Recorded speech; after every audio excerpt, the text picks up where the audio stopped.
انت عارف ايه اللي بيخلي البني ادم يبقى مليان طاقة وحيوية وطاقة ايجابية وبيسعى وعنده احلام وبيتعب علشان يوصل لمكانة معينة وعنده طموح وبني ادم مفيش زيه في الدنيا؟ بني ادم واخد الحياة جد يتحول 360 درجة لبني ادم كسول، بني ادم مش عنده احلام، ما عندهوش طموح، عايش كده وخلاص، زيه زي اي بني ادم عادي، زيه زي الحيوان اصلا. عارف ايه اللي بيغير التغيير اللي بيحصل مفاجئ مرة ده و360 درجة بيتغيروا في حياتك؟ ايه اللي بيحصل فيهم؟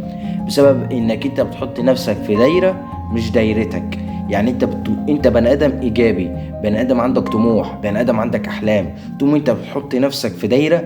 الدايرة دي ما تعرفش يعني ايه احلام، ما تعرفش يعني ايه طموح، ما تعرفش يعني ايه الكلام ده كله. دايرة فاشلة بمعنى اصح، دايرة واخدة الحياة رفاهية كده وعمالة تتمرطع وتتمخطر في الحياة عادي. بس انت بني ادم جد، فانت بتقوم تحط نفسك في دايره مش دايرتك، وكل ما تيجي تتقدم خطوه ولا تطلع خطوه الدايره دي بتشدك لتحت. فاهمني؟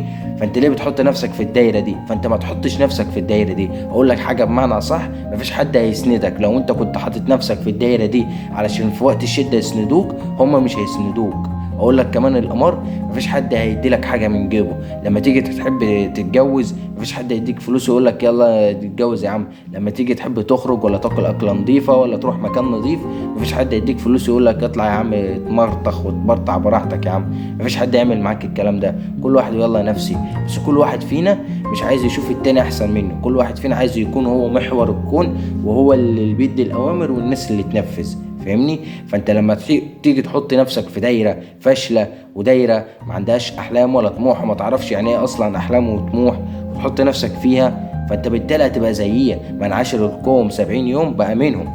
فانت ليه تحط نفسك في الدايره دي؟ يا اما تحط نفسك في دايره تكون زيك وعندها احلام وطموح، ولو ما لقيتش خليك وحيد وبرضه دوس على نفسك، برضه اتعب، خليك وحيد احسن ما تحط نفسك في دايره مش دايرتك وكل ما تيجي تتقدم هما بيشدوك. فاهمني؟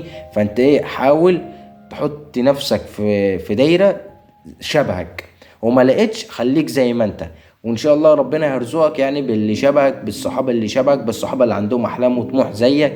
فايه، بلاش تعاشر ناس هم مش شبهك، بلاش تعاشر ناس ما عندهمش احلام ولا طموح، بحيث انك انت لو جيت في يوم في الايام وقعت تلاقي حد مثلا واحد صاحبك عنده احلام وطموح زيك يسندك، يقول لك يلا يا معلم كمل، الحياه مش هتقف، هي مساله وقت مش اكتر. تلاقي حد بيسندك في الطريق كده، حد بيهون عليك الطريق. بس انت لو مش مصاحب صاحب زي ده، فانت بالتالي لما تيجي تقع هتلاقي واحد هيقول لك يا عم طب احنا ليه نتعب؟ ما كده في الاول في الاخر موتة ويقعد ايه حبتها في وشك ويقفل الدنيا في وشك، وهو اصلا ابن 60 في 70.